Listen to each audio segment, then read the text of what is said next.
Hey everybody, Doug here from Nostalgia Arcanum. I just wanted to let you know before we go down the pipes and into the Mushroom Kingdom for this week's episode on Super Mario Bros. 3 that I recently did a guest shot you should go check out. Our friend Case Aiken, who was on our recent episodes on Dazed and Confused and last year on Calvin and Hobbes, well, he has an awesome show called Another Pass Podcast where they take movies that are, shall we say, flawed gems at best, and we do another pass on them to see if something can be done to right the ship. So I did an episode with them a while back that was just released this week on Indiana Jones and the Kingdom of the Crystal Skull, a movie that needs maybe more than just one additional pass to fix. But anyway, go find Another Pass podcast and check out that episode. It was a whole lot of fun. So with that, let's get ready to head down to some Koopas and some Troopas. See you soon.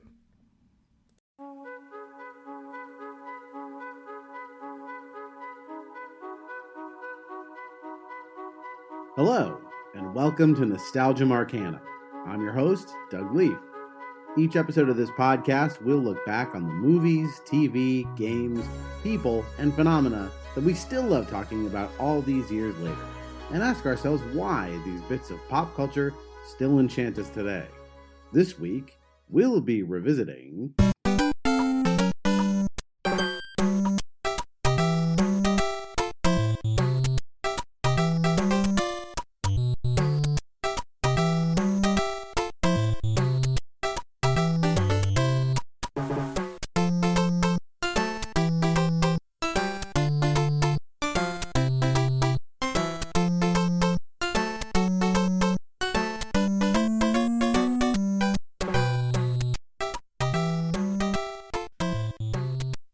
Released in 1989, The Wizard tells the story of Fred Savage and his mute or nearly mute video game savant playing brother as they journey cross-country to compete in Video Armageddon, a contest which shockingly comes to a head with the reveal of Super Mario Bros. 3. That is today's subject. Of course, we did The Wizard on our last episode, so I thought this would be a fun double feature to pair that movie with the game that it was designed to advertise. So let's get right into it. I am not doing this alone. There is a player 2 to my player 1. You've heard him on many of our past episodes, including most recently Monty Python's Flying Circus. Please welcome back to the show, Rich Baker. I'll be a Luigi any day, Doug. I am very glad we're back in the world of video games. We haven't done a game, I think, since maybe Mega Man 2 was the last one we talked about. Was that? Yeah, I think Mega Man 2 or Castlevania, whichever one was which, you know. Yeah. So I am excited to talk to you about Super Mario Bros. 3, but I would be remiss if I didn't also ask you, tell me your nostalgic memories of The Wizard. Did you get to The Wizard before you saw the game? Yeah, absolutely. No, I that was one of those movies that I was like, Mom, I gotta go. Like, you gotta take me. And so, yeah, I mean, I remember seeing it opening weekend and just, like, I was floored. I had seen stills from Super Mario Bros. 3 in Nintendo Power magazines, but, seeing it played versus seeing, like, a still screenshot is totally different. Yeah, so let me ask you, your nostalgic memories of Super Mario Bros. 3, they must begin with those first kind of glimpses in Nintendo Power, right? Yeah, I can't remember, they teased it a couple different times in Nintendo Powers before The Wizard actually dropped, and, I was a fan of the original, of course, and I liked the second one, so, if they were going to make a third one, I was on board. I mean, that was kind of, to me, it was a no-brainer. Yeah. Super Mario Bros. 2 is a lot of fun. I'd be willing to do an episode on that. It is very weird. Yeah. And, of course, the fun fact everyone knows about it, if you know games, is that, of course, it was never designed to be Super Mario Bros. 2. It was a different game that Nintendo said, hey, what if we made the characters Mario characters and called it Super Mario Bros. 2? And that's how we got that very odd sequel. Yeah. But, obviously, it's their flagship series. Every kid in America was hyped for this. I definitely was a subscriber to Nintendo Power, which modern audiences don't know, but that was that was like the premier video game magazine at the time, at least for Nintendo stuff. And It was great. It was they would give you tips and tricks and stuff, but of course they would use it as a way to get you excited for upcoming stuff. And there wasn't anything bigger than this you could be excited for. So I read that. I definitely went and saw The Wizard because I knew you would get to see some footage of it. It's having just done that podcast now, it's less than you think. I thought you get to see more of it. It's a decent sampling for what you get, but it is definitely like, if you added all of that footage together, it would be less than a single trailer would be. Yeah. I remember being a little disappointed in the movie. I liked the movie, but I did want to see more of the game footage. And I remember, like, because you see a lot That's of... what you were there for. Yeah, you see a lot of Ninja Gaiden, but, like, Super Mario Brothers 3 was like, I saw a little bit. Yeah, and the most that you see, by the way, is up to World 4 out of 8. They definitely were... I understand why. They want to keep some of that stuff, close to the vest. However, the game had already been out in Japan. Yeah. The game came out in Japan in 1988. And so we got it in America in 1990. But it just kind of shows what a different world we were living in, where, like, you could release the biggest game in the universe, but because it was only in Japan, like, us kids in America would have no way to see it. There was no internet. You weren't getting a Japanese cartridge secretly shipped here. It wouldn't work anyway because the NES was a different shaped piece of hardware than the Famicom. You would need a special adapter to play Famicom cartridges in an NES. So it might as well have been on Mars.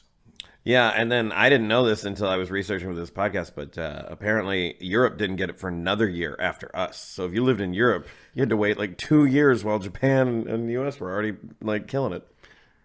Yeah, I kind of had an inkling of that. And then we did, last year we did a podcast on 16-bit Disney games.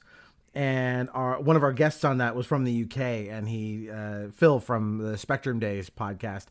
And he talked a lot about like the Genesis was oddly bigger in Europe because precisely that. It took a lot longer for Nintendo and then Super Nintendo stuff to make their way over to them for whatever reason. So, the other thing I got in terms of hype for this before I actually got my hands on the cartridge was I played it in an arcade cabinet. They didn't make many of these, but the miniature golf course that was closest to my house had one.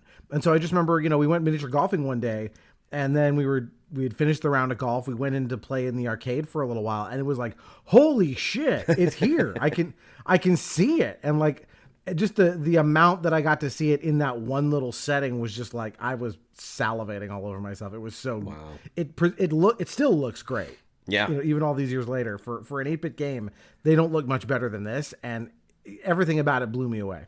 Absolutely. You were very lucky because they were so rare about those cabinets. I didn't know about those again until recently when I was researching for this. But, I had a big arcade putt-putt combo growing up where I was in Fort Worth, Texas. And, we had a lot of cool games, but we did not get that one. So we had to wait for the console. Yeah. And I don't remember if I even got to play it or if the line was so long with other kids waiting to play it. I might have only gotten to watch. Sure. But, yeah, the thing presents real, real well. So then I assume you must have gotten your hands on it and brought it home. Yeah, my being a sickly kid, growing up and couldn't leave the house much, I could easily guilt my parents into buying me video games because it was like a way for me to like have fun without leaving the house. So this was a no-brainer ask. I'm trying to remember if I finagled my parents into buying it or if I saved up like my allowance to buy it. But I know I didn't wait long to get it. Like this was one, like I already was a kid who loved video games. Yeah. And so like there was no way I was going to wait any longer than I had to get my hands on this thing. And man, does it not disappoint. Yeah. It remains one of the finest games of its era and of all time because of the incredibly tight design and the whimsical design philosophy that went into it that we'll get into more details. We talk about what's in it. Yeah. And I mean, the perfectionist attitude that the creator had, like it got delayed, and so they just kept tweaking it. And he was like, no, we want to do this. And it sounds like it was like a laborious task, but clearly well worth it. Yeah, the main guy behind this is Shigeru Miyamoto, who designed the original Super Mario Brothers. He designed Donkey Kong before that. Like, he is one of these, like, on the Mount Rushmore of video games. You have to put Miyamoto on there. Sure. He's the primary designer behind this and Legend of Zelda. Still, of course, major force at Nintendo. Every time they do these like yearly, get hyped kind of things. Here's what we've got coming out for you. It's always him who comes out and talks about it. Like he's still very, very active in the Mario series, and just a luminary. And you're right. He's absolutely a perfectionist, but in a way that seems like it. I got the impression researching this that although he was a perfectionist, people like didn't hate him. Like he wasn't a bad guy to work for. Yeah, people wanted to like help him realize his vision. Apparently, they wanted to make the game. They just said it was like exhausting and late nights, and But I mean, any good project is going to have that kind of stuff. Yeah, and we should mention it's a team of like 10 people that made this. Yeah. Which, when you think of like AAA game design now, like you get to the end of a game and it's about, 40 minutes of credits or however long it feels like 40 minutes of credits because it just takes teams to design all this stuff. Like, so when you think of like how small this team was and the limited, software and computing hardware that was available to them in, I think they started working on it in 86. Wow. So primitive stuff. Yeah. Well, and the fact that you could have, a cartridge that was the same height and weight of all the other cartridges that, you had in your little game library or whatever, but it could look so much better and just sound so well. And like, it really popped. It felt like it was almost next gen. This was it's not the last game released on the NES, but it was released relatively towards the end of the NES's life cycle as they began to ramp up for the Super NES. And there is a sense as you play this and look at it that like they really mastered the hardware, because especially in these early days, like there were a lot of hardware limitations and, kind of things where like, if we had it to do all over again, we probably wouldn't have designed the chips this way, that kind of stuff that, that they had to like eventually become masters of like, okay, this is how this thing works. So how are we going to work around that to make this do what we want to do? And I cannot think of a game that looks or sounds better than this one on the NES. No, absolutely not. And I was thinking about when I was looking at old footage and comparing different games and stuff that like really the first Super Mario Brothers, like at least tell me, I'd love to hear your opinion on it, but I was thinking about it. It kind of looks like a really good Atari game, like the best possible Atari game, right? Like obviously it's different. I agree. And, which is great.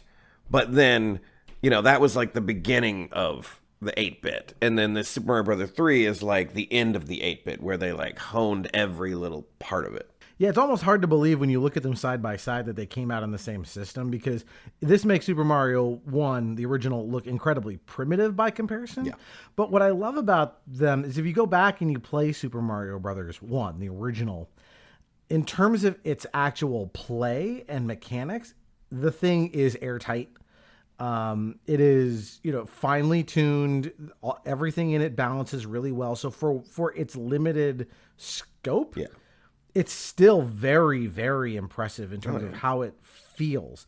But this feels like they didn't just double down on what made Super Mario 1 great. Like they doubled and doubled and doubled and doubled down, because it's one of these things where like the design philosophy here, which Miyamoto was talking about in some of these interviews, was like, well, what is it fun? Yeah. Right. And like they would design a level and they would kind of play around with it. And he would come into the room and kind of go, well, yeah, but wouldn't it be more fun if it did this?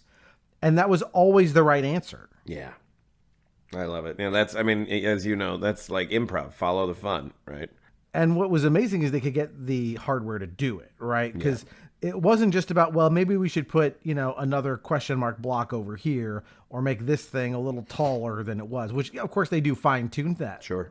But there is a design philosophy that underlies this game. And this design philosophy, like it's so successful here that it reverberates through every major Mario title after this. Yeah. They all follow this same thing, which is like, well, let's just do something weird here because it'll be interesting and fun. And even if it's not in every other part of the game, like there's stuff in this game, and we'll talk about it as we kind of work our way through it. Like really cool, weird stuff that's in only one level of this entire game. Yeah. That they were just like, oh, this will just be a gimmick for this one thing. And it'll be this cool, surprising thing that happens, and you'll never see it again. But it's fine because in the next level, we got some other weird, cool, surprising thing. Yeah. Yeah. And the textures of all the different worlds and how, like, because the original one had different, climates and looks and different things to the levels, which was cool. But combining, like, the overmap and how different it looked with how different the individual levels were, like, it was constant. Even replaying it to this day, I'm like, oh yeah, I forgot about that. That's so cool. Oh, it's like a heightening thing. Like, what other fun tricks can we pull out? Yeah, I mean, you look at like the number of different enemy types is probably quintupled from the original game, right? You've got different biomes and the number of different power-ups, right? In the first game, you basically had the mushroom that made you big, the fire flower, and occasionally a star that made you invincible briefly. Yeah. And then now they quadrupled that. Oh yeah. To all sorts of different things. It's the imaginativeness of all of this stuff, and then not just in the aesthetics, which are very whimsical cartoon Mario fun in a way that they weren't in the original. But it's that design philosophy for me that, like, I recently played Super Mario Wonder on the Switch, the most recent 2D Mario that they did. And it's like, it's the exact same thing. It all comes right back to this game of just like, you start up a level in that game and you're like, hey, what if we did something real? We had this fun, weird, crazy idea, and it's just in this one level. Yeah. You'll never see it again. Yeah. But it's just like, how can we surprise you today? Each new thing, like, how can we do something new and surprising instead of just more pits and more spikes? Yeah, right. And one other thing that I think that this game does even better than the original, which has a little bit of it, is humor. Like, it's a funny game. Watching all the palm trees, in rhythm, in sync, like swirling around back and forth or twerking or whatever. And then, like, all the times that the king was turned into some random plant or animal or something, and then he turns back into like a person at the end of it. Like, there's a lot of humor in this game. Yeah, and especially in this era, putting humor into an NES game was tough. I mean, you could write funny text into certain things, but Mario doesn't have a lot of text. It's not a story-driven game, particularly. So all of the humor comes from kind of just it's the whimsy of what's happening on screen. Yeah. And they really do so much to just that. Again, I keep coming back to it, but it's just like, what can we do that's surprising and different in this one level? Yeah. And every level is a new opportunity to not just give you, here's some more shit to jump over. It's like, how can we find something clever to do with it on top of that? And correct me if I'm wrong, but wasn't this the first game to do it like a side-scrolling screen to where the screen was moving? Are you talking about parallax in the background, or you're just talking about no? I'm talking about where it's like right? Like you don't the level moves, not you. Oh no, yeah. I mean, the Mario one does that. I mean, the level moves with you as you go, but there is definitely a greater emphasis on freedom of movement. And Super Mario Brothers 2 has that. There's exploration, there's verticality. Sure. There's places like, for example, that like if you're playing as Peach in that game, you can levitate briefly. Yep. That allows you to go much farther and get to things that other characters can't. So they definitely used some of that, because a lot of what's in these levels is there is a joy to exploration that doesn't really exist in Mario 1, except to the extent that, like, everyone knows, like, hey, if I go up and over the top of the level here, I get to where the warp pipes are. Yeah. There's a little of that in Mario 1, but here it's just like, no, we're going to make a level because we're introducing the power of flight. Verticality has a lot more meaning, and yeah, there's a lot more hidden secrets and like interesting things to find to reward you for flying around and being poking at the edges of these levels. Yeah, there's and so many like different. I'm thinking of the little platforms with the arrows, and you jump up and they switch directions and stuff. And, oh, sure, yeah. Like the mechanics on that, talking about fun. I remember as a kid, like being so flummoxed, like what do they want me to do? And then I realized that I could control them, and I was like, that's nuts. Yeah, there's also a lot of really fun, like sort of technical things that they do, and Nintendo, and especially Miyamoto, they're really, really good at tutorializing things. Like, without just spelling it out in an instruction manual, right? It's like, how do I get a player to understand what I want them to do or how this works? And they have this philosophy of like, the first time whatever it is going to happen to you or you encounter it, they do a really good job of making sure you're like safe. Yeah. Right? Like the stakes are real low. You're unlikely to die because of this thing. Just so you get a sense of how it works. And then slowly they ramp up the complexity to where it's like, ooh, fun. You gave me a fun challenge to do this thing. Yeah. That I've seen a few times before, right? We add the complications later.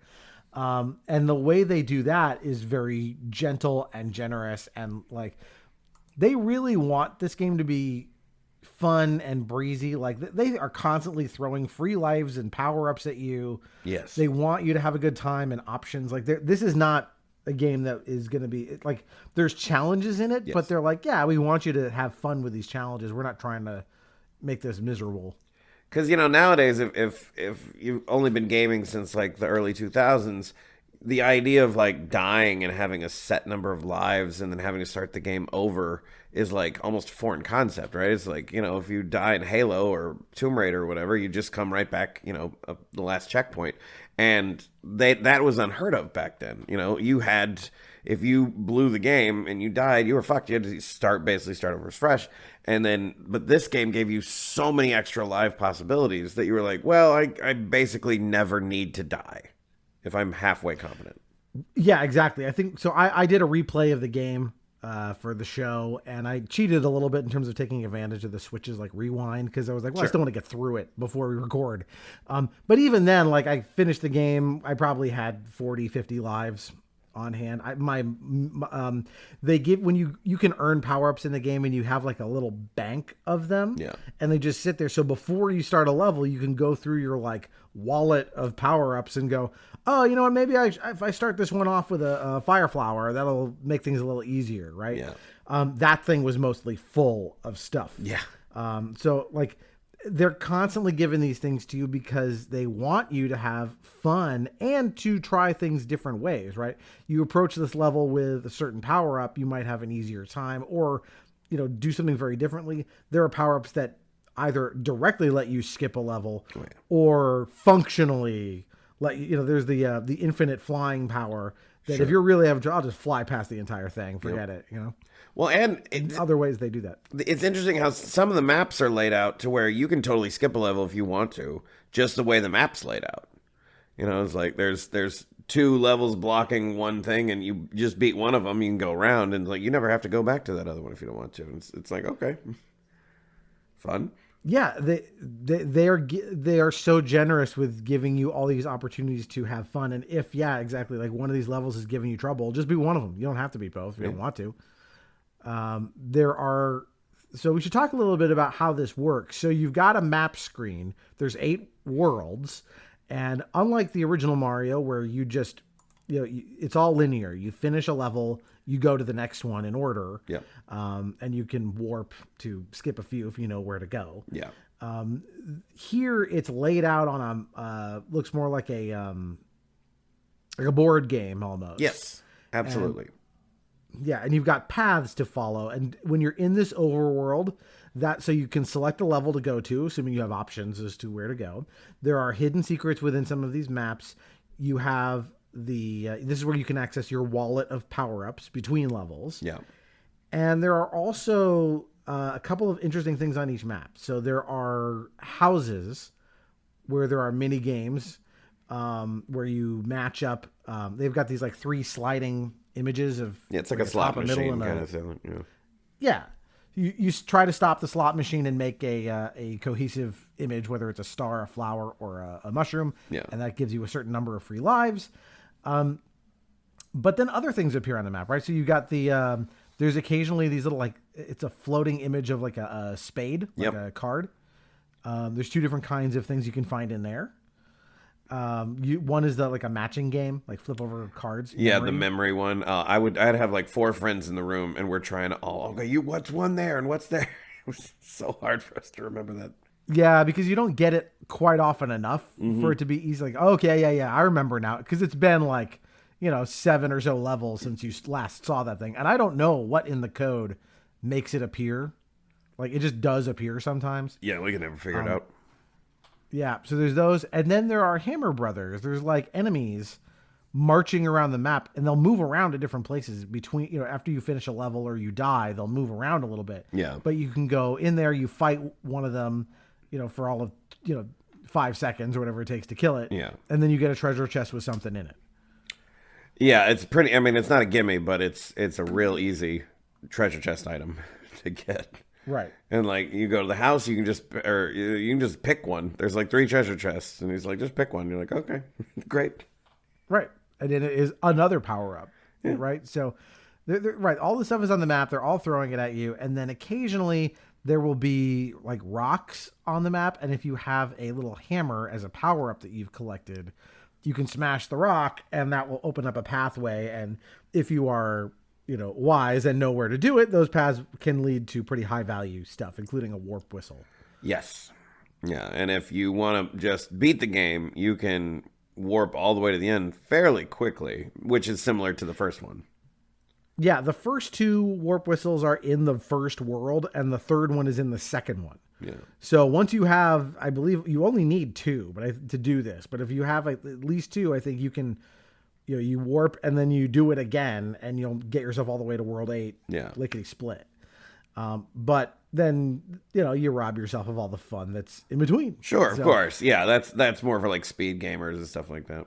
Yeah, I did go through the trouble of collecting all 3 of them this time, but I was like, no, I'm going to play through every single level. I want to see everything for this podcast. So yeah, I didn't skip shit.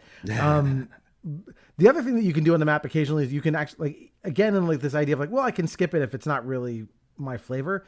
There's a power up you can get that's a music box that will put the enemies on the map to sleep, and then you can go past them for like a turn or 2. Yeah. So yet again, it's just like, here, you don't like this? That's okay. You can do something else. Here, we're giving you options. Do you like to swim or fly or run or jump? We've got everything. Yeah, just do the stuff that excites you and makes you happy. Yeah. So with that, maybe we'll just sort of talk about each of these 8 worlds and kind of the gimmicks within them that set them apart. So we'll start with World 1. This is the grasslands.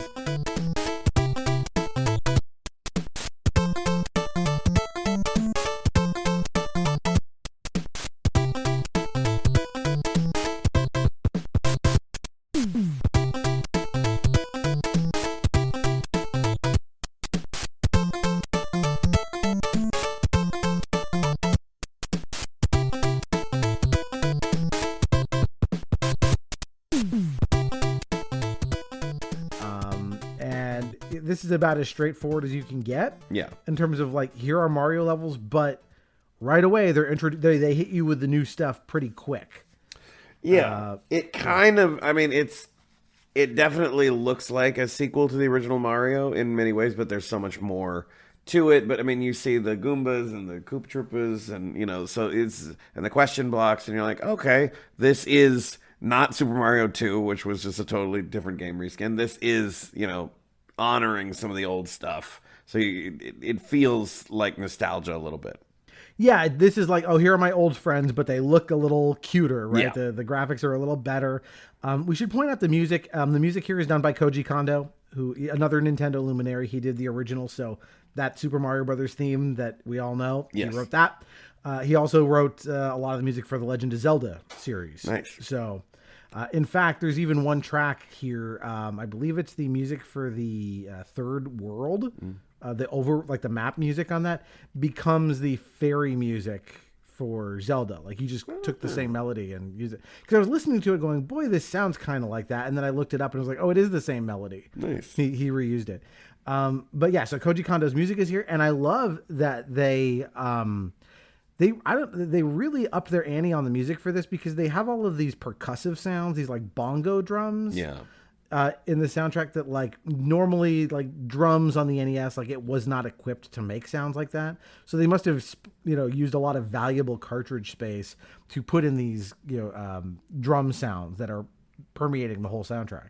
Yeah, the sound's great, and every world has its own sound, and the levels have their own thing. And I looked up the guy who did it and that you just mentioned, and he said when he watched the game, he just tried to play the music that like felt like it was you playing the game. I was like, he nailed it. Oh, absolutely. And like some of those themes have, continued to show up in Mario stuff ever since. Some of it showed up in the 2023 movie. You hear some of those themes used. So, a couple of neat things that they're already introducing. One is, of course, they give you the leaf, the raccoon leaf, the iconic image of this game. You know, Mario with his raccoon tail flying. Yes. And I love how this flight works. It's not infinite flight. You have to get a good enough running start, and there's like a meter that you have at the bottom of the screen that, like, if you run for long enough, or you kind of go back and forth as you can to keep it from hitting zero, you can build it up. Yeah. But once you hit that P at the top of the meter, you can fly for however many seconds. Yeah, and you can go up and over, but, you know, if you start to, like, be still, you'll lose the P meter, and so, you know, it's not just like, oh, I can fly now. It's like, I have to do some maneuvering. Yeah, you have to learn to pilot Mario a Yes. little bit. It's not that simple. It also allows you to float down from height, which gives you a whole lot of control over your movement. Yeah. And you can, if you're on the ground, you can do a little spin and, like, kill things that are immediately adjacent to you. Although that is dicey because you got to time that just right, or they hit you. But you can use that to break blocks and stuff too, to the side of you, which is a big. That was huge. change. You didn't need to kill a turtle and hold onto its shell at that point. Yeah, and Mario's movement, like, it's interesting. It's very physics based. Like we talked about, like Mega Man 2 and Simon's Quest, and those games, you stop on a dime. Yes. Like, I mean, Simon's Quest, your jump is like a set parabola. You can't even move. Mega Man can kind of move side to side as he jumps, but, like, you stop on a dime. Mario is more slippery. And like I've talked to, like, a friend of the show, Dave Jackson, who did our Happy Gilmore episode recently. He had talked about how he had trouble with Super Mario World and this one because of that slipperiness. Yeah. That was hard. He's younger. It was hard, you know, he's younger than us, so it's harder for him to get used to that. For me, it's like, that's part of the fun. It's almost like Mario's almost like an air hockey puck. You know, like you have to get used to how he slides around. But once you kind of master that, like, you feel kind of more like in control of that physics. But you have real momentum. Yes. That's just different from everything else. Until you get to the ice level, and then everything's even slipperier. Well, ice levels in video games can kind of fuck right off. Good. That for that reason, it's like, oh, come on, you know, it's not fun to do this. So we'll talk about the ice level when we get there. But that is definitely, like, fortunately, it's limited. It's isolated to that one world. So that's a big mechanic they introduce is the flight. That's going to be a big deal for the rest of the game. That's like the most revolutionary thing, because again, it unlocks verticality. Like, you're always incentivized. Like, hey, what if I can build up a head of steam and fly? I wonder what's up there. Yeah. And usually there's something. Yes, if they give you the ability to fly up a level, which, you know, almost all of them do, then they give you at least some coins, if nothing else. Yeah, and there's, you know, again, because you have this bank of power-ups that you're building up, you might have a couple of leaves in there to spare. So you're struggling with a level, and you go, hey, I wonder if, you know, there might not be a leaf that's easy to get to within the level, but if I start out with one, maybe I can fly up and over stuff that I couldn't otherwise get to. So yeah, huge thing, again, as far as exploration is concerned. Other weird thing in the first level is that they introduced this thing with these white rectangle blocks. Yes. This was weird. This was the kind of thing where, like, you needed the playground internet of, like, kids to tell you about this. Or the first ever fully comprehensive guide for a video game when Nintendo Power came out with Super Mario Brothers 3.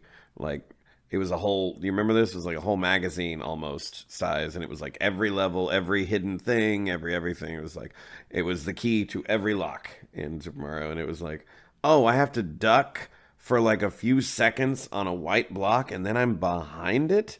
Would have never figured that out on my own.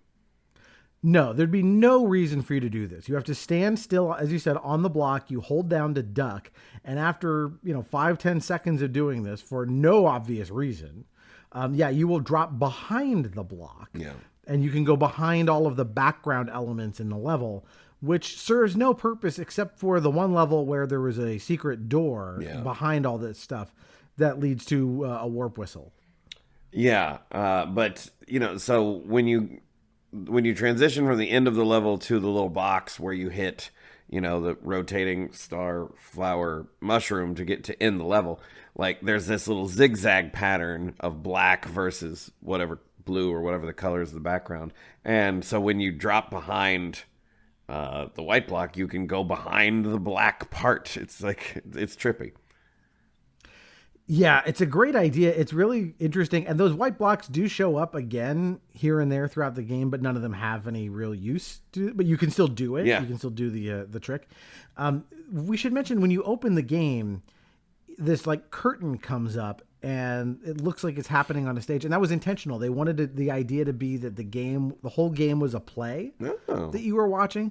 So this kind of fits of the idea of like, oh, I'm going to go behind the flat painted trees that are the background in the theater, quote unquote.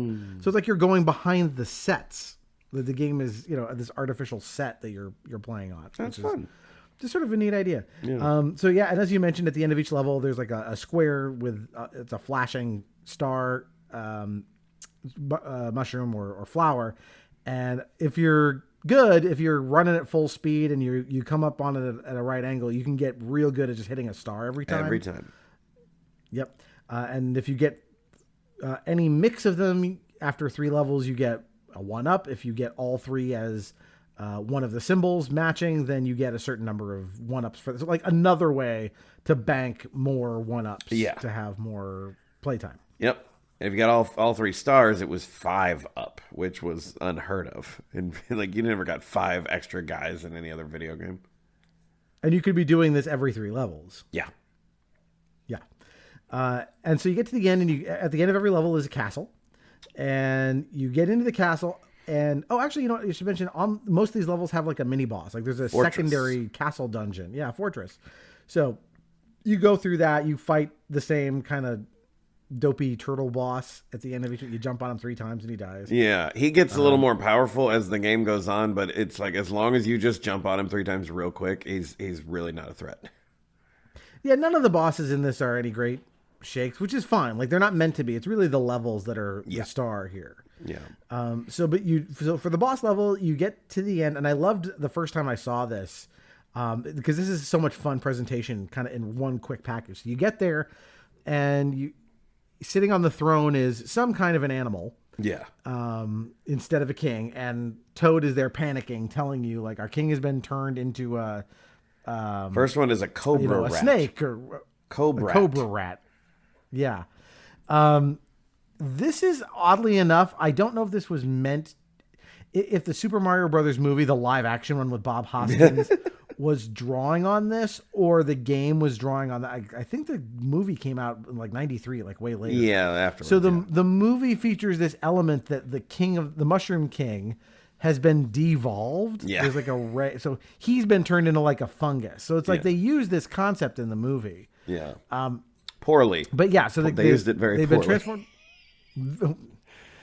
That movie is a real weird fever dream. Yeah. And, one of these days we'll do a podcast on it. What a strange nightmare that thing is. Anyway, so the king is there. He's transformed. He's freaking out, and Toad tells you basically hop to, and they give you this little cutscene that's always fun to watch, where like Mario runs up and there's an airship coming. Yeah. And there's the anchor's down, so you jump onto the anchor and take off into the sky. And, obviously under the hood, it's just another level. Sure. But the presentation of that it never fails to just feel epic and cool. Yeah, it feels different, knowing that you're on a moving thing and that you can see the sky, going past as you're doing it. And, like, it's definitely an upgrade from the old, the castles that you defeat Bowser in. Oh, 100%. Yeah. I mean, the presentation, everything about it. And this is one of these levels where the scrolling of the level is automatic. Yep. And you have to keep up instead of just like you explore where you want. So you could be easily knocked out of the level or, unable to jump to where you need to. So you got to kind of follow along in time as you dodge bullet bills and cannonballs and stuff. And of course, empty pits of sky to make your way to the end. And then you face the Koopalings. Yeah. Which may or may not be Bowser's children canonically. Yeah, who knows? But first one is Larry Koopa. Yeah, all of their names are apparently based on musicians. Yeah. I can't remember who Larry's based on, but like later you fight like Iggy, who's based on like Iggy Pop. Yeah. Stuff like that. Yeah, Ludwig for Ludwig von Beethoven. And, yeah. And so once again, there, not much to do here. You jump on him 3 times. He tries to like throw balls at you, I think, or something. And then he disappears. A wand falls down, which you grab, and you just plummet out of the sky gracefully back to the king, who has been transformed back into a human and tells you how grateful he is. Yep. And then you get a letter from the princess, I believe, every time that gives you another thing for your treasure chest. Right. And that's like, oh, if that wasn't enough, like, here, have infinite flight for a level if you want it. Yeah. Right. And so from here we move to the desert world.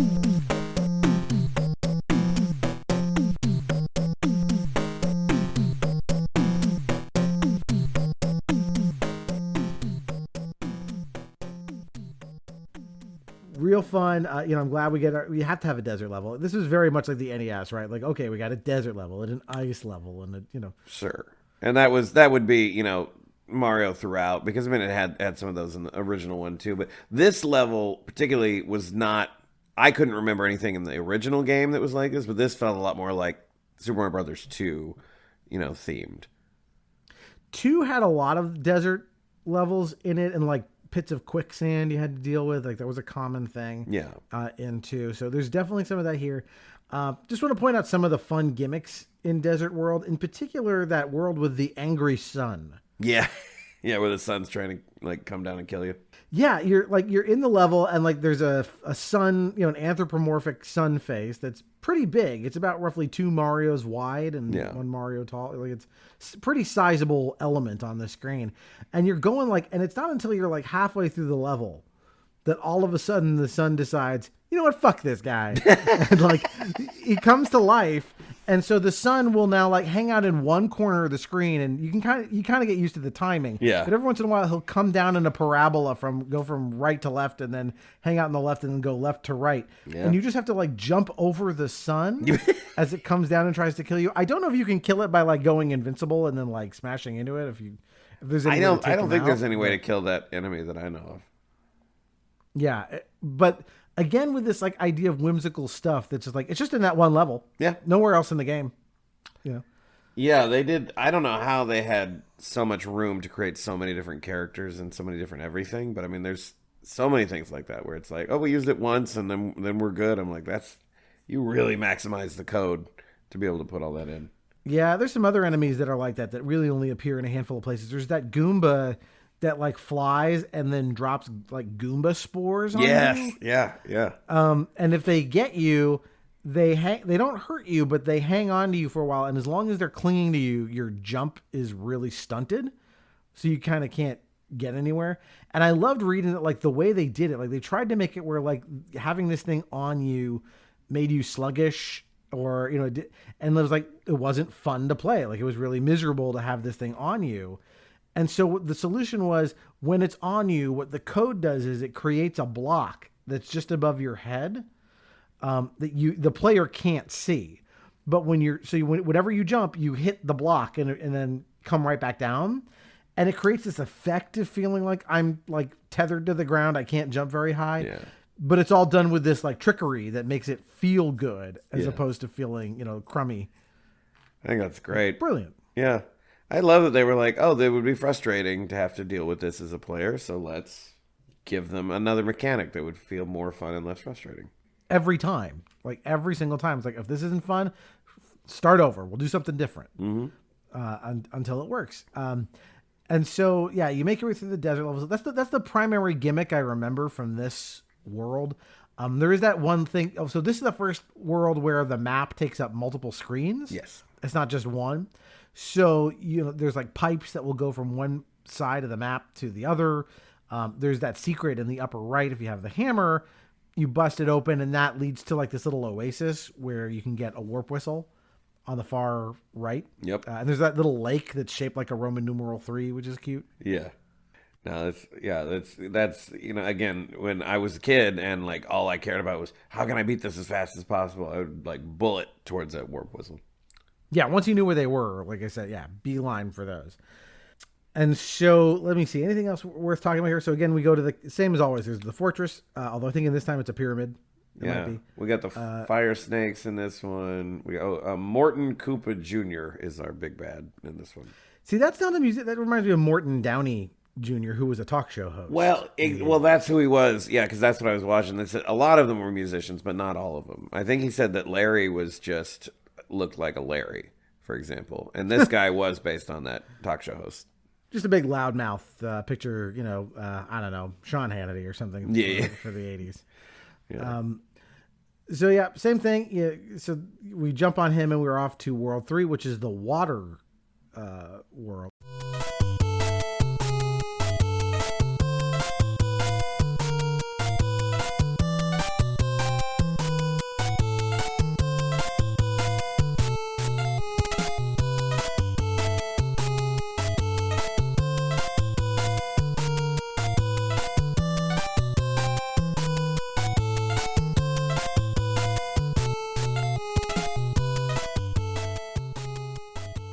Ocean world where like half of the levels are totally in the water and another half are like kind of half in and half out.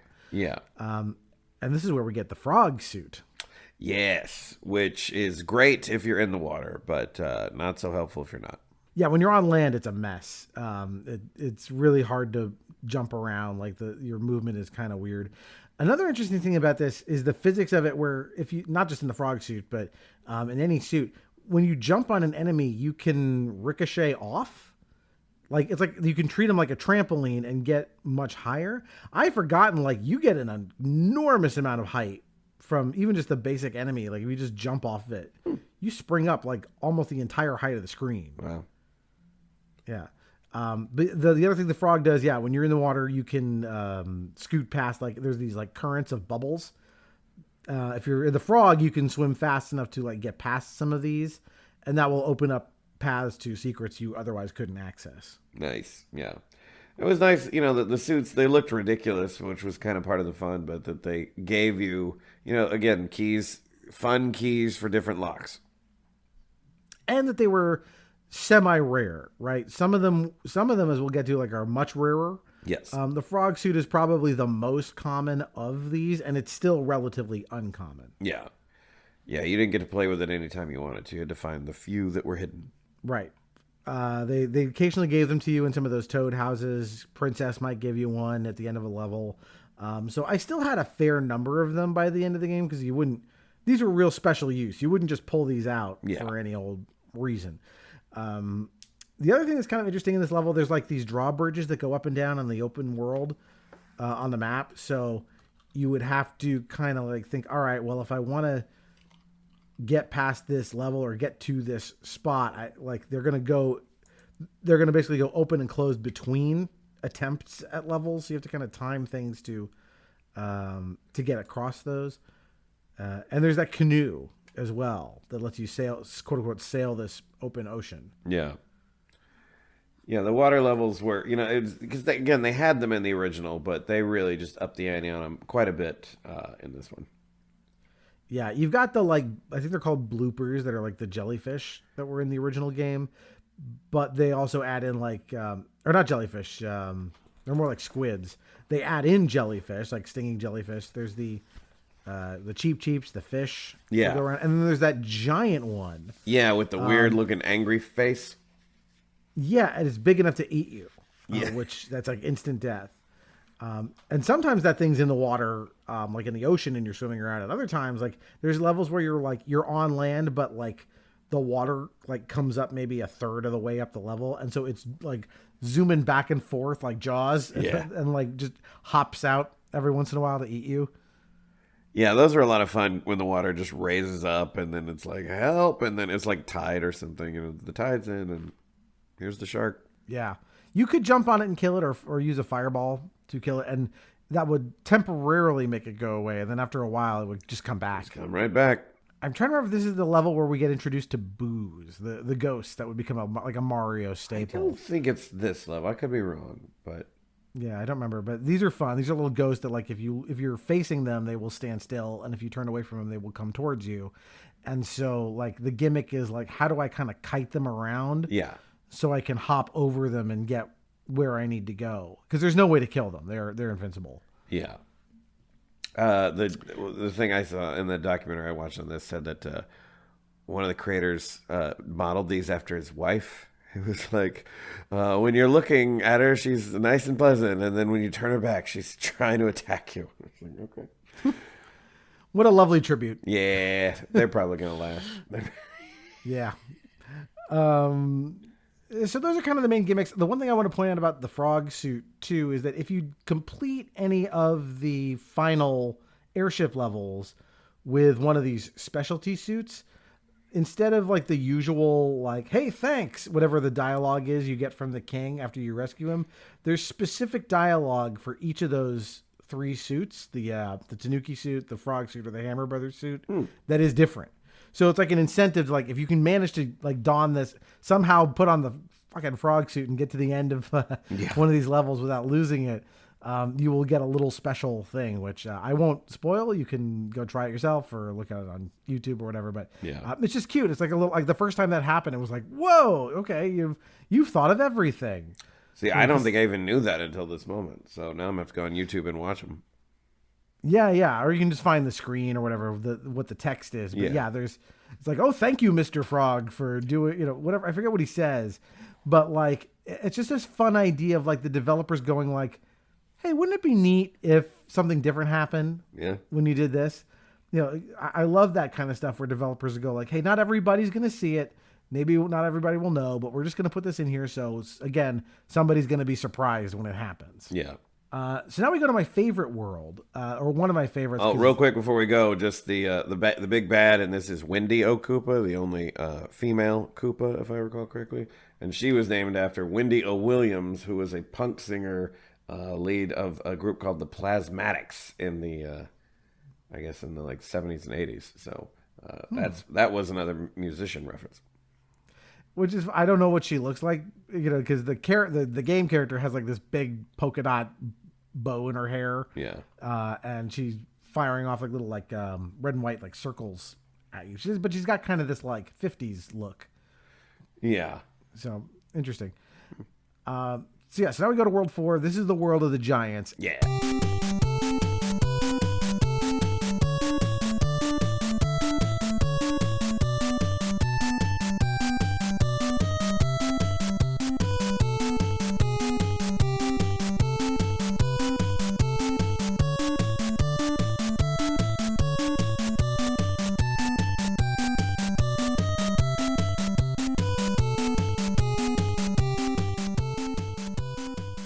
This was one of them, like, this is the minute where they kind of go like, we're really going to put this into overdrive in terms of like inventive shit, because you're facing off against all the usual enemies and blocks and stuff, but now everything has been scaled up. Yes. So it's gigantic size. It looks like you've It all behaves the same. Yeah. Yeah. In terms of the physics of how everything works, it's all exactly the same, except everything's bigger. Yeah. Super fun. This is my favorite world by far, because I don't know, there was something about it that was so simple, but just so like, I just really liked the look of it, and I just really liked, I don't know, feeling like you're a smaller Mario than you were. Like, I don't know, there's something about it that this is like the one I probably replay the most. It definitely plays with your expectations, and there's a really wonderful twist on it. In one of these levels, you like can find a door. And when you go through the door, everything goes back to being normal sized. Yeah. And then you can go find a second door. If you go through that, it'll go back to being giant sized again. It's just like, again, like, hey, what if we found a way to like tweak this and make it weirder? Yeah. So yeah, this is neat. You fight these giant hammer brothers that like, if they hit the ground, like everything shakes, and you have to jump when they hit the ground so you're not paralyzed by the quake. Yeah. From that, like, neat idea. The piranha plants that come out of pipes are gigantic as well. The question blocks are gigantic. Yeah, incredibly cool. This game is, I think, the first one to introduce the holding of stuff. So you can hold, if you knock out a turtle, you can hold its shell, and then you can throw it horizontally or vertically. Yes. There's also those silver blocks that you can pick up and do the same thing. You can throw those. Yeah, and they slide too, which is convenient. And so can you. Like if you're on an incline, you can press the down button, and instead of ducking, you will slide down the hill. Yeah. You can kill anything in your path, and occasionally they will put a little like ramp at the end of that slide, and you can just kind of ride that physics of that and just go wee like it was a ski jump. Yeah. Yeah, that's a fun one. Super cool.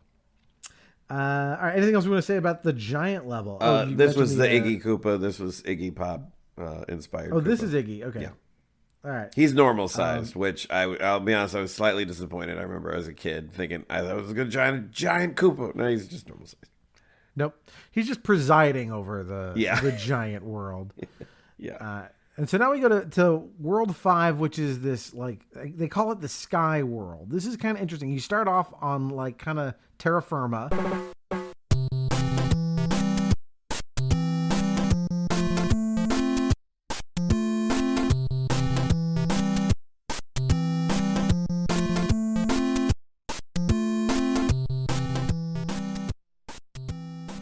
With normal, kind of like World 1 stuff. Yeah. But then after like 3 levels, there's this castle. And you go up and up and up and up through this castle. And there's no boss at the end of it. You just keep going up and up into the clouds. And you finish it. And now you're on the second screen of the map, which is all in the sky. Yeah.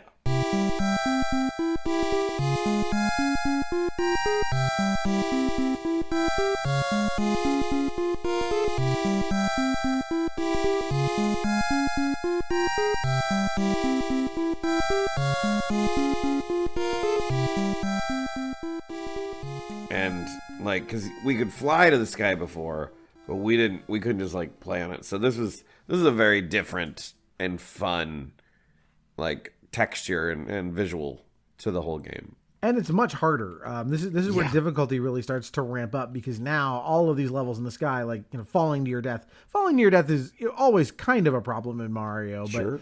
But in these levels, it's much more ramped up. They're like, you're jumping from cloud to cloud. You've got these donut blocks that if you stand on them for too long, they just fall. Yeah. So they're playing with your timing. Sometimes there's those like, I don't know what to call it. It's like a bolt on a screw. Yes. Like you jump on it and it like slowly moves to the side, and you have to like keep jumping on it to get this little platform to move where you need it to. They do that stuff. Yeah, it's like it's rolling around like a corkscrew kind of deal. Yeah.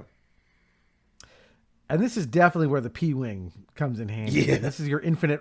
Like if you've been this is why you hold on to the infinite flight, because eventually you're going to get here and you're going to go. At least one of these levels is going to be like, this is too much. I got to just fly through this whole thing. Yeah. This, if you're not warping and you're playing all the way through, this is probably the most frustrating, I think, world. This one in 7. Sure. Yeah. And we would be remiss if we did not point out again a crazy gimmick that's only in one level of this, which is the Kuribo shoe. Where you can jump in and like start to kick enemies and stuff. Yeah. Yeah, it's like, so you'll find these little Goombas that are like, it looks like they're poking out of a Christmas stocking. Yeah. Kind of. It's this green little shoe. Yeah. And if you jump on it, you knock out the Goomba, and then you can jump in the shoe. Yeah. And the shoe's power is there's these little like piranha plants that are not like popping in and out of pipes. It's just like ground cover of like, imagine just like they might as well just be horizontal spikes. Yeah. That are all along the ground. Exactly. If you're in the shoe, you can harmlessly just be on top of them. Yeah, and like in the next Mario game, this would be like your Yoshi equivalent. Yeah, Yoshi can stand on certain types of surfaces that Mario cannot. Yep. But obviously Yoshi is all throughout that game. That's one of the major innovations in it.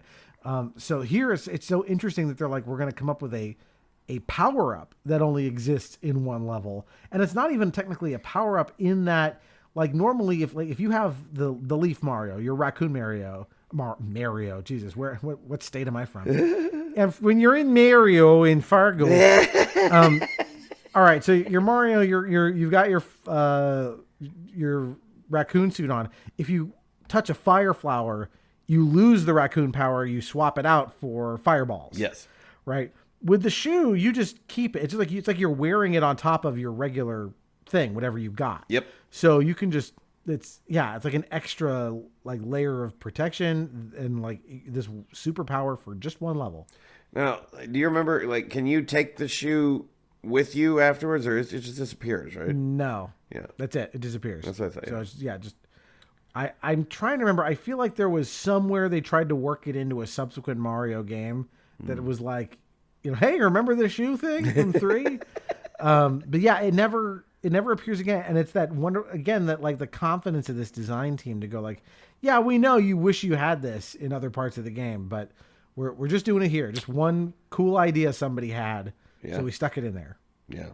There was also a lot of I don't know what they're called, but they're like little donut hole things where if you stand on them for more than a couple of seconds, they disappear in this world, right. And those were frustrating as hell. Yeah, you have to sort of learn to manage those. Like you get used to the timing as to how long you can stand on them, and they start to like rattle before they fall. So again, they kindly give you a clue of like you're running out of time. Yep. And even then, they don't just drop precipitously. They kind of fall a little bit slower than you would on your own. So you have time to kind of like ride it down a little bit or make a decision to hop off to something else. Yeah. Yeah. So I mean, this is one of many types of environmental hazards in this game, in addition to all the usual enemies and Mario stuff, and things that jump out of lava and. The thwomps they introduce here. Thwomps are introduced in this game. You got those like shimmering circles that just kind of go in a circular pattern that you have to avoid. All kinds of stuff. Yeah. But so we go through the castle up to the airship and we fight which one here? Ludwig? This is Roy. Roy, that's right. Modeled after Roy Orbison. Oh. Only the lonely know the way I feel. Like such weird choices too. Like they're not like they're all punk musicians or they're all from classic rock or whatever. They're just all over the map. Yeah, whatever they felt like. I have no idea if they use that naming convention in Japan for the originals or not. I have no idea. So yeah, you beat him and we move on to Ice World.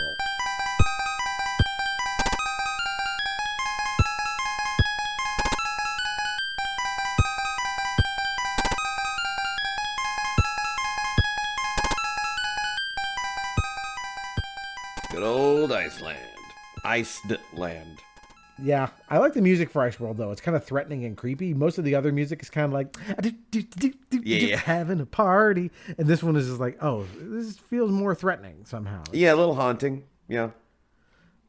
And this is the one where you slip on every goddamn surface. Yes, almost everything is covered in ice and slippery. I'm trying to remember. Is it the Hammer Brothers suit? I think if you have the Hammer Brothers suit, you don't slip. But I could be wrong on that. I didn't try that out this time. I don't remember. That sounds like it could be totally true, though. Of course. Yeah, I can't even remember if you can get a Hammer Brothers suit by this point. They're exceedingly rare. Yeah, you can get one in this one, according to my research. Okay.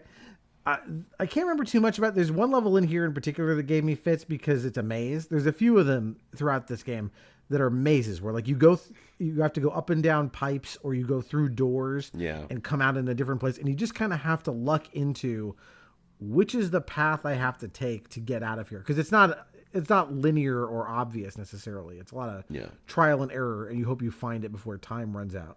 Yeah, which that's a throwback to the first game, with the World 8 castle that you had to go through like the right doors or whatever.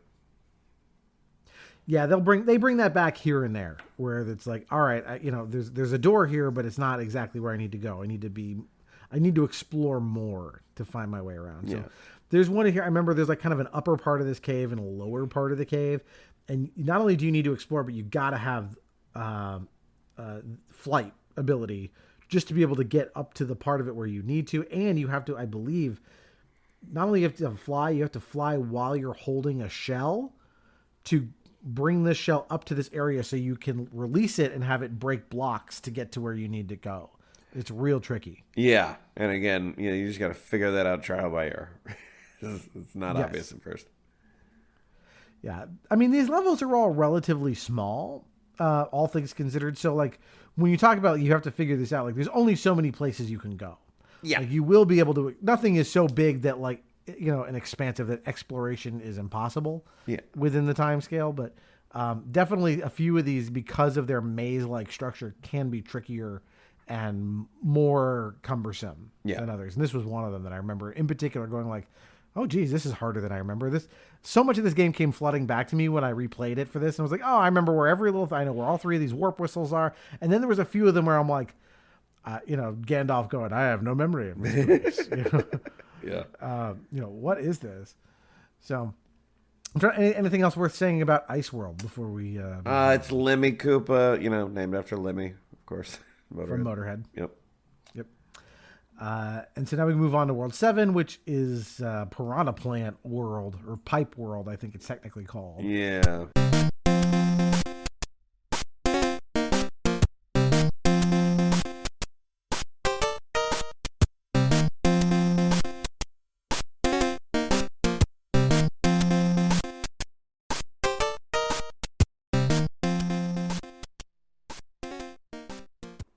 So talk about Maisie.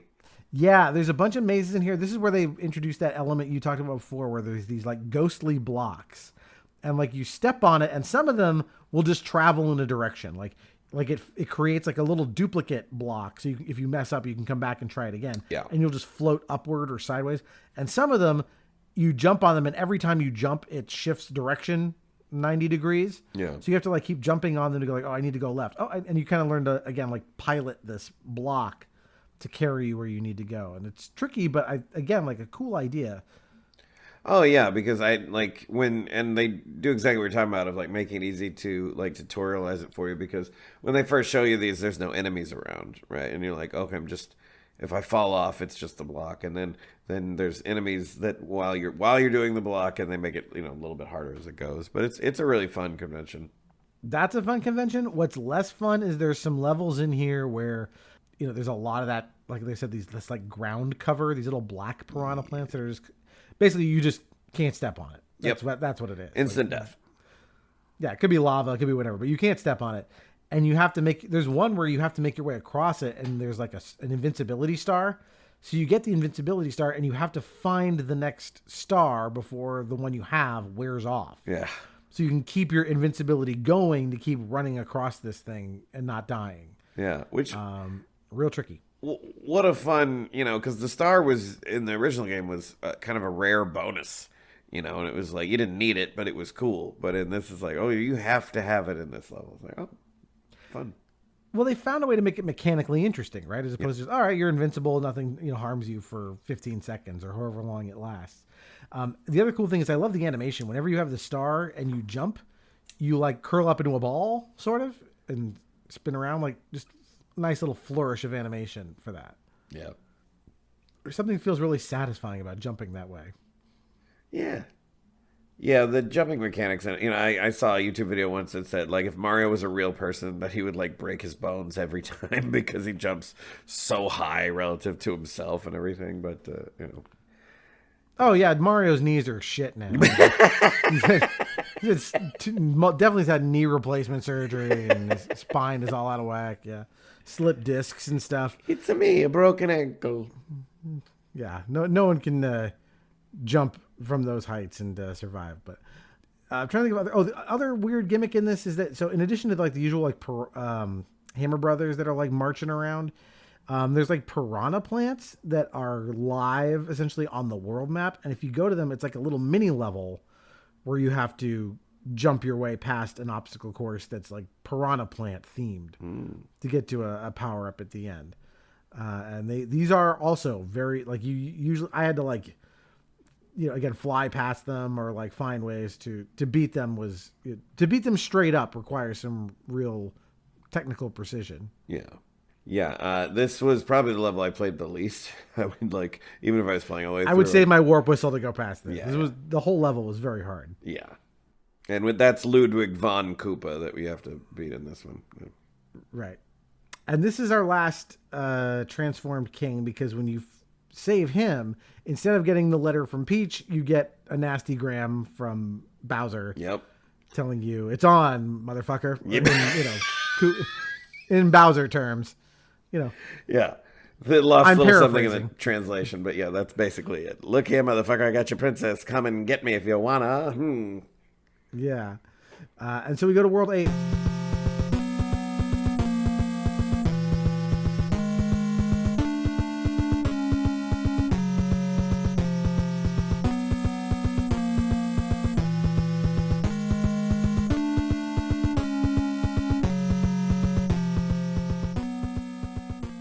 Which is They get real inventive with this. So like there's actually only a handful of like levels here, like where it's just like a numbered, here's a little square with a 2 on it. That's level 2 within World 8. Like most of this stuff here is other kinds of things. So like we're used to having these like flying airship things. They do one at ground level. So it's like a caravan of tanks. Yes.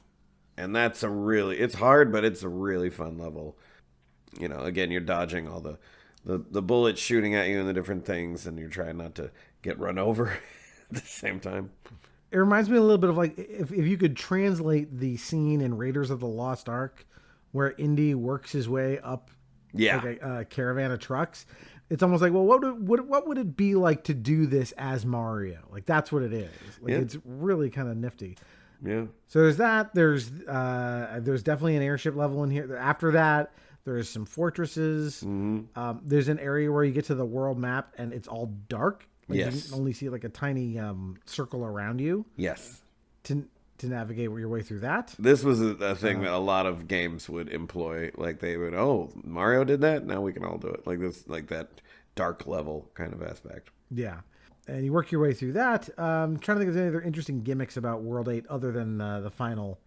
I would say that this was one of the worlds that really paid homage to the original game because it's, fire and lava and that kind of, and a lot of bricks and that kind of stuff from the Bowser castles. But, it also, like, looking at all these levels over, this became the roadmap for Mario Kart and every other Mario level at this point of like, but Bowser is the lava level, and then there's the ice and the water and the blah, blah, blah, the different things.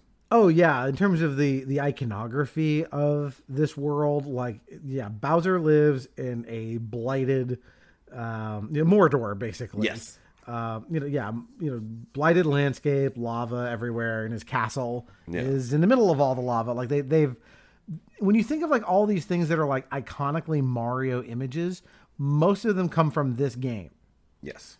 Much more so than the original, and certainly not 2. No. So there's something about like all of this stuff. Like this got a lot of this got reused and kind of like they upped the ante for Super Mario World.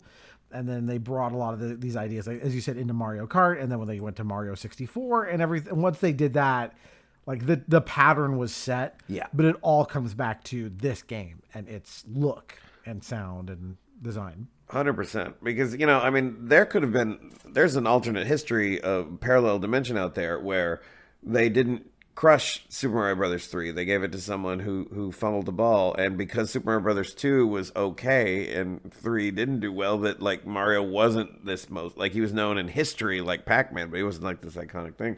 But like Super Mario Brothers 3 really sealed the deal on Mario is the video game mascot. Yeah, right, for all games. Yes. Yeah. One of the most recognized characters worldwide. Like there's certain things that like you go to like the farthest reaches of the planet and like there's certain images that people will know. And it's like Mickey Mouse, his silhouette. Yeah. Sherlock Holmes and his cap, oddly enough, is a very well recognized one. And Mario is like way, way up there in terms of just image recognition, even from countries where like, maybe video games are not as popular or not as, widely available. Like people still know who Mario is and what he looks like. Yeah. But just to finish the game out, you make your way to Bowser's castle, which is basically a big castle maze with, they pull out all the stops here to make it very difficult. There's those statues of Bowser that fire lasers down at a 45-degree angle. Yeah. Those are real nasty. And some other stuff. And you make your way to Bowser and it's a different kind. You don't jump on him. You can, I believe, kill him with like if you've got a hammer suit or something, a fire flower, like something that shoots projectiles. You can kill him, but the way you kill him is that like the floor is made of bricks, and he jumps up in the air and will stomp down at you. So you need to have him jump over you. You get out of the way, and he stamps the ground and breaks the bricks, and eventually he will break his way all the way through the floor. Yeah, and then he'll fall to his death, and he looks great. Like, the animation on Bowser, like, he looks like a level up from the other Koopas, whereas in the original game, it was, like, they all kind of look the same at the end of every castle, and they're like, no, if he's the big bad at the end of the game, we got to make him big and bad, so big animation, big spikes, crazy hair. And again, like the look of Bowser was sort of set in Super Mario 1, but this is really, again, like kind of finessing it to where now this is what he will generally look like this in every iteration after this. Yep. This sealed the deal on that one, 100%. Yep. Again, like if you look at like say Bowser from the 2023 movie, like he looks like he's looked for years. Yeah. And so he falls through the floor. There's like a nice, I love like to the extent they can add drama to this stuff. Like he falls and there's a minute that goes by and then a thud. The screen shakes for a second. Like they do a good job of like, we can't do much on the NES, but we can do this. Sure. Appreciate, again, humor. It's fun. Yeah. And then you go through this glowing door to where the princess is, and she has a joke for you too. She says, "Thank you very much, but our princess is in another castle." Haha, just kidding. Which is like awesome. Like, good job, Peach. Yeah. Way to go. Hell yeah. And they kiss, and then you get these credits where they kind of show you like each world again to kind of just remind you of the journey you went on to this cute music, and that's the end of the game. Yeah. And the curtain goes down. Yep, and the stage play is over. Yes, and then the audience awkwardly shuffles out, and have some orange drink for the long ride home. Yeah. So we were already kind of talking about this, but I think why do you think this one endures? Like obviously, this game will continue to. It's been re-released. Like it was one of video game remakes are kind of a big deal now. Like not just, but certainly remasters. Yes. Right. Like we'll take a game that came out on the PS3 or the PS2 and we'll give it a fresh coat of paint, but it's basically the same game with better graphics. That they did that with this. They did on the Super Nintendo. They released a thing called Super Mario All Stars. Yep. Which was just Mario 1, 2, 3, and the thing called the real Super Mario Brothers 2, the Lost Levels. Yeah. With a 16-bit coat of paint instead of an 8-bit coat. That's how I played it this time. Actually, was on that. Nice. And even on their very next console, they were like, people want to be able to play these. We need to keep these. And so now it's on the Nintendo DS and you can play it on the Switch. And like every console has been like, we got to keep this game there for people to play. Yeah. And I think the reason this is so good is, I'm going to sound like a broken record when we talked about Doom or Street Fighter. It's you had Shigeru Miyamoto, was that right? Miyamoto, and his team, and they just crushed it. They put every ounce of love and care into it they could, and they made a game that was fun. It's replayable. It's fun to play with your friends. It's fun to talk about. It's funny. It's iconic. It's got all these weird choices that are like big swings. It's like, what if we gave Mario Raccoon Tail? Who ordered that? No one was asking for that, and yet we loved it. Yeah, there's again, I come back to the word whimsy. There's an enormous amount of whimsy here, and the template was so good that obviously they went back to it over and over again. I do think Super Mario World is kind of like they one-upped it again. Yes. I think Super Mario World is a better game, but it's not more innovative in that most of the things that Super Mario World does, they're better versions of things that Super Mario Brothers 3 already did. Yes. So if you're looking for where was the innovation, it's here. Yeah. Between the map, the different power-ups, the design philosophy of let's put just fun shit, secret ways out of levels you might not have known about, yes. right? There's secret exits to places. All that stuff is here.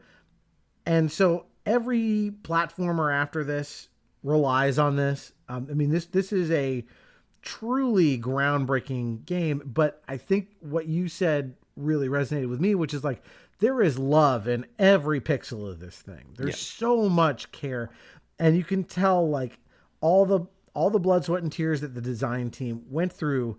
The prime mission was how can we make this more fun? Yeah. Why if we can change the level up to put an interesting twist over here, let's do it. Yeah. And they just kept doing it over and over for the course of an entire game. And there's there's a few levels that are kind of tough. Sure. Little few that are a little unfair, but by and large, it's just a delight from beginning to end. Absolutely, and it's fun, and the colors work, and the music works, and the gameplay works, and it's just they covered all their bases. As you said, they did all this innovation, and I Super Mario World's probably top three favorite games of all time, and I love that game so much. But you're absolutely right; it didn't really do other than Yoshi. I really don't think it did anything truly that wasn't Super Mario Brothers 3 inspired. Yeah, it's the better game, but only because it's standing on the shoulders of 100%. this. Yes. Yeah. So I'm really glad we covered this. It was just fun to sit down and play it again. I was happy to do it. It was just like, it still delighted me. Here I am, I played it for the first time when I was 10, and here I am at 44, and like the thing holds up. The physics are perfect. The design is fine tuned. The fact that they give you so many options and how to tackle anything and explore, it's like it feels like it's never gonna get old. It's just like, here, have at it a different way. I mean, I still play old Atari games sometimes because I like the feel of it, and I don't think it's just nostalgia. I think that, just because we have super complex games now, which are awesome, and I love those too, I also love a good simple game if it's got a good mechanic. I still love Pac-Man. I still love Donkey Kong, and Super Mario Brothers 3 is definitely more complex than that, but it's simple by today's standards, and I just, love it. Yep.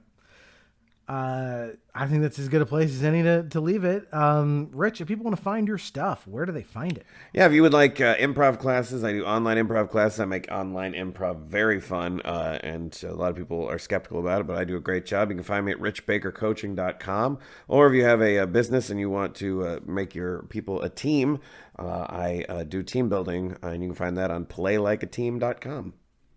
And are you performing right now? Or? Yeah, I got a show once a month at the Glendale Room here in Glendale, next to Los Angeles. I've also got some random other shows coming up. It'll just kind of depend when this comes out. But anything, find me on Instagram at Rich Baker Actor. I always post everything that I've got going on. Or my Linktree, linktree.com/Rich Baker. There you go. If you like this show, you can, of course, drop it a review wherever you found it. Please do that. That's a big help in terms of helping get the word out about the show. It costs you nothing. Doesn't take long to do, so but it makes a big difference to us. So if you haven't left a review, please do that. And of course, if you have feedback on this episode or our recent ones, which include The Wizard, before that I believe was Dazed and Confused, our favorite TV theme songs, and before that, I think Monty Python's Flying Circus with your old pal Rich. Do you have thoughts on that or our upcoming episode, which I believe next is Blazing Saddles, which I've already recorded, and it is a fantastic episode. I can't wait for you to hear that. Nice. So yeah, that's Blazing Saddles. After that, I think is we're doing a ranking of our top 10 90s movies, but that's going to be a two-parter. So we're going to split that into the two top 10 from the first half of the decade and the top 10 from the second half of the 90s, because it was too hard to cram it all into one. So we're going to do the first part of that. And we got some other stuff on the horizon. Three Ninjas is in the mix. South Park, Bigger, Longer, and Uncut. Yep. Rich is going to be back for that one hopefully soon. And so that's all there. If you want to talk to us about that, go to find us on the socials. All the links to that are in the show notes, but we are on Twitter, Threads, BlueSky, and Instagram, and I'm also on TikTok fucking around doing impressions and stuff. So it's just look for Nostalgium Arcanum or Nostalgium Pod on all of those platforms, and you'll find our stuff there. So that'll do it for this episode. Man, Rich, thanks so much for dropping by again and bringing us this fun topic. Thanks as always for having me, Doug. It's always a great time. All right. So until next time, that is one more entry in the Nostalgium Arcanum.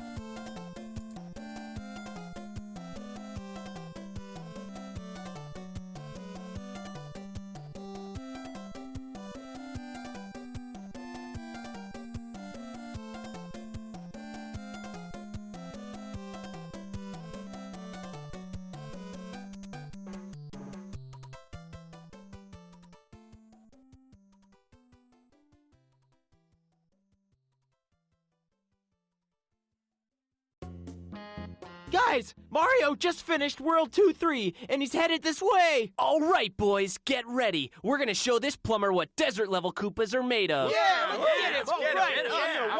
let's roast the fat bastard till his skin peels off! Whoa, what? Who said that? Who? Oh, God, not now. Hey, Eric! Hey, man, what's up? Not much! We gonna chug this plumber's blood or what? Oh, he's off his meds again. What? Nothing, buddy, nothing. Hey, listen, why don't you just let us deal with Mario, huh? You know, you just worry about sun stuff, like maintaining our climate and keeping our planet from floating off into space, huh? Does that sound cool? No, bro, I'm doing this! I'm gonna tear his mustache off and shove it down his windpipe!